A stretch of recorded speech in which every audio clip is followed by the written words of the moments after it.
அனைவருக்கும் வணக்கம். ட்ரேடிங்கை பொறுத்த வரைக்கும் நான் சொல்கிற ரொம்ப முக்கியமான விஷயம், அடிக்கடி சொல்கிற விஷயம் என்ன அப்படின்னா, இங்கே ஸ்ட்ராட்டஜி அப்படிங்கிறது முக்கியமே கிடையாது.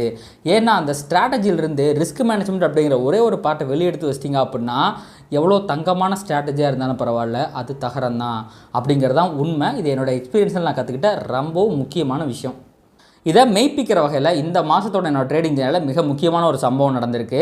ஸோ நீங்கள் ஒரு பிகினர் ட்ரேடராக இருந்தீங்க அப்படின்னா கண்டிப்பாக இந்த வீடியோ உங்களுக்கு ரொம்ப யூஸ்ஃபுல்லாக இருக்க போகுது. ஸோ இந்த வீடியோ முழுமையாக பாருங்கள். வாங்க நம்ம வீடியோக்குள்ளே போகலாம். ஸோ இப்போ வந்து பார்த்திங்க அப்படின்னா என்னோட ப்ரோக்கர் டெர்மினல் இருக்கேன். ஸோ இதில் வந்து பார்த்திங்கன்னா ஃபுல் அண்ட் ஃபுல் வந்து என்னோட இன்ட்ராடே ட்ரேடிங் ஸ்ட்ராட்டஜிஸ் தான் வந்து பண்ணிக்கிட்டு இருக்கேன். Option selling strategy. ஸோ இப்போ நான் வந்து இதை ரெஃப்ரெஷ் பண்ணிடுறேன். ஸோ ரெஃப்ரெஷும் பண்ணிட்டேன். ஸோ இதில் வந்து பார்த்திங்க அப்படின்னா ஏப்ரல் மந்த் 1லேருந்து 30 வரைக்கும் எல்லா டேஸோட P&Lலும் இருக்குது. ஸோ நெட்டாக வந்து பார்த்திங்க அப்படின்னா எனக்கு வந்து 609 ருபீஸ் வந்து லாஸ் ஆகிருக்கு. ஸோ டோட்டலாக நான் ப்ராஃபிட்டில் தான் இருக்கேன். ப்ரோக்கரேஜோட சேர்த்து வந்து பார்த்திங்க அப்படின்னா 609 ரூபா லாஸ் அப்படிங்கிறது வந்திருக்கு. பட் இங்கே பார்த்திங்க அப்படின்னா ஏகப்பட்ட க்ரீன் உங்களுக்கு தெரியும். ஒரே 4 ரெட்டு தான் இருக்கும். அதாவது டோட்டலாக நான் இந்த ட்ரேடிங் டேஸ் வந்து பார்த்திங்கன்னா 20 நாள். அந்த 20 நாளில் 4 நாள் தான் நான் லாஸ் பண்ணியிருக்கேன். ஓகேங்களா? மீதி இருக்க 16 நாள் நான் ப்ராஃபிட் தான் பண்ணியிருக்கேன். அப்போ இந்த ஸ்ட்ராட்டஜி எவ்வளோ சூப்பரான ஸ்ட்ராட்டஜின்னு பாருங்கள். 20 நாளில் 16 நாள் உங்களுக்கு ப்ராஃபிட் கொடுக்குற ஒரு ஸ்ட்ராட்டஜி. இதோட வின்னிங் அக்யூரசி அப்படிங்கிறது 80%. அவ்வளோ சூப்பரான ஒரு ஸ்ட்ராட்டஜி. ஆனால் நான் முன்னாடியே சொன்னேன் பார்த்தீங்களா, ரிஸ்க் மேனேஜ்மெண்ட் அப்படிங்கிற ஒரே ஒரு விஷயம் ஃபெயில் ஆயிடுச்சு. அது என்னுடைய மிஸ்டேக் கிடையாது, மார்க்கெட்டோட மிஸ்டேக்கு, ப்ரோக்கரோட mistake. But still mistake is a mistake. So இங்கே பாருங்கள், அந்த 4 நாள் லாஸ் உங்களுக்கு காட்டுறேன். 2800 ரூபா, அடுத்து வந்து பார்த்திங்கன்னா 2200 ரூபா, அடுத்து 2500 ரூபா. ஆனால் இங்கே மட்டும் பார்த்திங்க அப்படின்னா 12000 ரூபா. ஸோ இந்த நாள் தான் வந்து பார்த்திங்கன்னா நான் மிட் கேப் நிஃப்டியில் ட்ரேட் எடுத்தேன். என்னோட ஸ்டாப் லாஸ் வந்து ஜம்ப் ஆயிடுச்சு. நான் போட்டு வச்சிருந்த ஸ்டாப் லாஸே அடிக்காமல் அவன் பாட்டுக்கு எகிரி வச்சு போயிட்டான். அதனால் வந்து பார்த்திங்கன்னா கிட்டத்தட்ட 6% மேலே எனக்கு ஒரே நாளில் லாஸ் வந்துருச்சு. அதுக்கு முன்னாடி நான் செமையான ப்ராஃபிட்டில் தான் இருந்தேன். முடிக்கும்போது நான் செமையான ப்ராஃபிட்டில் தான் முடிச்சிருக்கேன். இந்த 12000 ரூபா வந்து என்னுடைய போர்ட்ஃபோலியோ ஸ்டாப் லாஸ் ஆனால் அந்த ஒரு 3000 ரூபாய்க்குள்ளே முடிஞ்சிருச்சு அப்படின்னா கிட்டத்தட்ட 5% நான் ப்ராஃபிட் பண்ணியிருந்திருப்பேன். ஸோ இங்கே மார்க்கெட்டில் இஃப் அண்ட் பட்ஸ்னு ஒரு விஷயம் இருக்குது. இப்படி நடந்திருந்தால் அப்படி நடந்திருந்தால் இப்படி, அதெல்லாம் வேலைக்கே ஆகாது. நம்ம தப்புனாலும் சரி, மார்க்கெட் தப்புனாலும் சரி, இங்கே வந்து கடைசியில் பேசுகிறது எது பேசுவோம்? P&L மட்டும்தான் பேசுவோம். அப்போது இந்த மாதம் வந்து பார்த்திங்க அப்படின்னா நெட்டாக நான் வந்து ஒரு 0.133% வந்து நெகட்டிவில் முடிச்சிருக்கேன். பெரிய லாஸ் கிடையாது. ஸோ அது வரைக்கும் ஒரு சந்தோஷம் தான். அண்ட் வின்னிங் அக்யூரசி 80% இருக்குது. ஸோ செமையான ஸ்ட்ராட்டஜி. பட் வின்னிங் அக்யூரசி 80% இருக்க ஸ்ட்ராட்டஜி ஆனாலுமே இந்த ஒரு மிகப்பெரிய லாஸ் அப்படிங்கிறது நான் முன்னாடி சொன்னேன் பார்த்தீங்களா, இந்த தங்கமான ஸ்ட்ராட்டஜியை தகரமாக மாற்றிருச்சு. ஏன்னா உங்களுக்கு ஓவராலாக ப்ராஃபிட் வரலையே. அப்படி ப்ராஃபிட் வராத ஸ்ட்ராட்டஜி எப்படி நல்ல ஸ்ட்ராட்டஜி அப்படிங்கிற கருத்து எல்லாத்துக்குமே இருக்கும். பட் இது நல்ல ஸ்ட்ராட்டஜி தான். இந்த இடத்துல நான் 12000 ரூபா லாஸுக்கு பதிலாக ஒரு 2500 ரூபா மட்டும் லாஸ் பண்ணியிருக்கேன் அப்படின்னு வைங்களேன். ஸோ இதை வந்து -2500 போட்டுக்கலாம். ஸோ என்னோட போர்ட்ஃபோலியோ ஸ்டாப் லாஸ் வந்து 2500 to 3000 அந்த ரேஞ்சில் தான் இருக்கும். ஸோ மேக்ஸிமம் லாஸே வந்து பார்த்திங்கன்னா 2800 தான் இங்கே இருக்குது. ஓகேங்களா? அப்படி பண்ணியிருந்தேன்னா 9000 ரூபா ப்ராஃபிட் கிடச்சிருக்கும். என்னுடைய ஓவரால் கேபிட்டல் வந்து இதுக்கு வந்து 1,80,000 ரூபா. அப்படி பார்த்திங்கன்னா 5% ப்ராஃபிட் பண்ணியிருக்கோம். ஸோ மார்க்கெட் வந்து நான் போட்டு வச்சு ரிஸ்க் மேனேஜ்மெண்ட்டை ஃபாலோ பண்ணிருந்துச்சு அப்படின்னா இது நடந்திருக்கும். பட் நான் ஆல்ரெடி சொன்ன மாதிரி இந்த இஃப் அண்ட் பட்ஸ் எல்லாம் விட்டுருங்க. ஆனால் இப்போதைக்கு நமக்கு நெட் ரிசல்ட் என்னது? நெகட்டிவ் 609 ரூபா -0.33%. Not at all issue. அடுத்த மாதம் நம்ம பார்த்துக்கலாம். இந்த ஸ்டாப் லாஸ் ஸ்கிப் ஆகிற பிரச்சனையை வந்து பார்த்திங்கன்னா நான் சரி பண்ணிட்டேன். ஏன்னா இது வந்து பார்த்திங்கன்னா மிட் கேப் நிஃப்டி ட்ரேடு இந்த இடத்துல ஸ்டாப் லாஸ் ஸ்கிப் ஆச்சு. அப்படியே இங்கே போனீங்கன்னா சென்செக்ஸ் ட்ரேடு இதுலேயும் ஸ்டாப் லாஸ் ஸ்கிப் ஆச்சு. ஆனால் இங்கே 12000 ரூபா தான் லாஸ் பண்ணேன். இங்கே வந்து பார்த்திங்கன்னா 2500 ரூபா தான் லாஸ் பண்ணேன். ஏன்னா அதை ப்ரிவென்டிவ் இங்கே நடந்த தப்புலேருந்து பாடத்தை கற்றுக்கிட்டு டபுள் ஸ்டாப் லாஸ் போடுறது, ஹெட்ஜிங் பண்ணுறது அப்படின்ட்டு பல விஷயத்தை எக்ஸிக்யூட் பண்ணி அந்த லாஸ்லேருந்து நான் இங்கேயுமே வந்து பார்த்திங்கன்னா லாஸ் எல்லாம் வெறித்தனமாக போச்சு. பட் நான் ஹெட்ஜ் பண்ண பையிங் பொசிஷன் வந்து பார்த்திங்கன்னா அது ஈக்குவலாக ப்ராஃபிட்டை கொடுத்துருச்சு. ஸோ தட் நான் வந்து தப்பிச்சு ஒரு 2500 ரூபா லாஸில் வந்து வெளியே வந்துட்டேன்.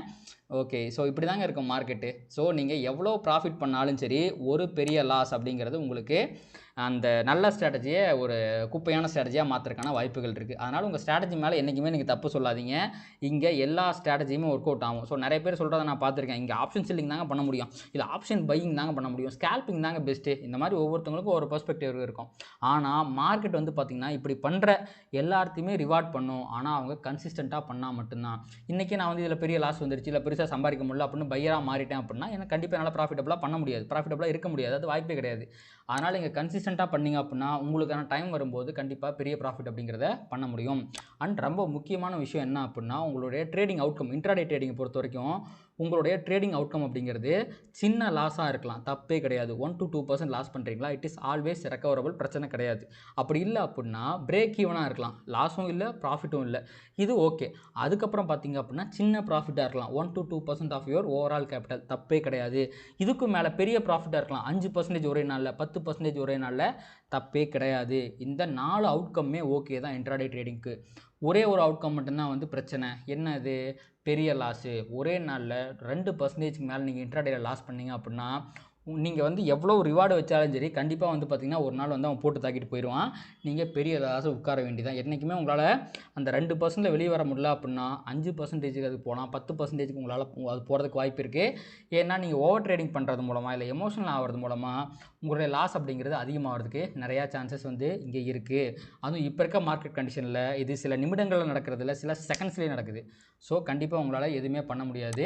So risk management is the only way to preserve our capital as well as to make profit. அதனால் அதை வந்து நீங்கள் வந்து இந்த ட்ரேடிங்கை பொறுத்த வரைக்கும் நீங்கள் மிக முக்கியமாக என்ன பார்க்கணும், ரிஸ்க் மேனேஜ்மெண்ட் அப்படிங்கிறத பார்க்கணும்.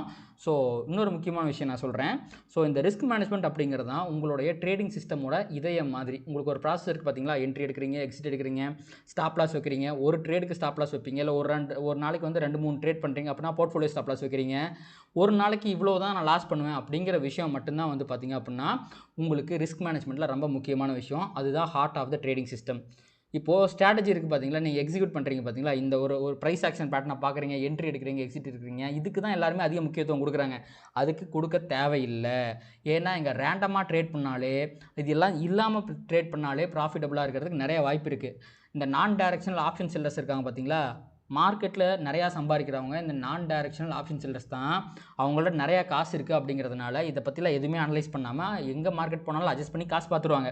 அப்போது இவ்வளோ நிறையா நாலேஜ் இருக்கிறது அங்கே முக்கியம் கிடையாது. ரிஸ்க் மேனேஜ்மெண்ட்டு தான் முக்கியம். ஏன்னா ரீட்டைல் ட்ரேடர்ஸ்க்கு அதுதான் இதயம் மாதிரி.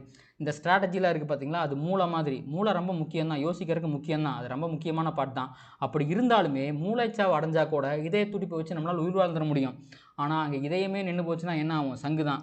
அதே மாதிரி தான் ட்ரேடிங் ஸ்ட்ராட்டஜியை பொறுத்த வரைக்கும் நீங்கள் எவ்வளோ தான் டெக்னிக்கலாக ஸ்ட்ராங்காக இருக்கீங்க, பயங்கரமாக உங்களுடைய ஸ்ட்ராட்டஜி பயங்கரமாக ப்ராஃபிட் பண்ணுது அப்படின்னாலும் அந்த ரிஸ்க் மேனேஜ்மெண்ட் இல்லைன்னு வைங்களேன், முடிஞ்சு போச்சு. உங்கள் ட்ரேடிங் கேபிட்டல் என்றைக்கு வேணாலுமே வைப் அவுட் ஆகிறதுக்கு நிறைய வாய்ப்புகள் இருக்குது. அதனால் நீங்கள் ஒரு பிகினர் ட்ரேடராக இருந்தாலும் சரி, இன்றைக்கி வரைக்கும் நீங்கள் லாஸ் பண்ணுறீங்க, பெருசாக ப்ராஃபிட் பண்ண முடியல அப்படின்னாலும் சரி, இந்த ரிஸ்க் மேனேஜ்மெண்ட் அப்படிங்கிறதுக்கு அதிகமான முக்கியத்துவம் கொடுங்க. கண்டிப்பாக உங்களால் மார்க்கெட்டை விட்டு வெளியே போக முடியாது. நீங்கள் மார்க்கெட்டில் சஸ்டெயின் ஆகிட்டே இருப்பீங்க. சின்ன சின்ன லாஸ் பண்ணுறீங்க, ஒரு 1% லாஸ், 2% லாஸ் ஒரு மாதத்தில் பண்ணுறீங்க, பிரச்சனை கிடையாது. அடுத்த மாதம் ஆல்வேஸ் நம்ம வந்து சம்பாரிச்சிக்கலாம். மார்க்கெட் எங்கே போகுது, 1 வருஷம் இங்கே தான் இருக்க போகுது, 10 வருஷம் இங்கே தான் இருக்க போகுது, 50 வருஷம் இங்கே தான் இருக்க போகுது. நீங்கள் மார்க்கெட்டுக்குள்ளே இருக்கீங்களா இல்லையா அப்படிங்கிறத எது முடிவு பண்ணுது, உங்களுடைய ரிஸ்க் மேனேஜ்மெண்ட் மட்டும் தான் முடிவு பண்ணுது. ஸோ ரிஸ்க் மேனேஜ்மெண்ட்டை மட்டும் ஒழுங்காக பண்ணுங்கள். கண்டிப்பாக நம்மளால் மார்க்கெட்டில் இருக்க முடியும். மார்க்கெட்டில் இருந்தீங்க அப்படின்னா உங்களால் சம்பாதிக்காமல் இருக்க முடியாது. ஸோ கண்டிப்பாக நம்மளால் சம்பாதிக்க முடியும். ஸோ இதுதான் வந்து பார்த்திங்கன்னா இந்த வீடியோ நான் மேக் பண்ணதுக்கு ஒரு மெயின் ஐடியா.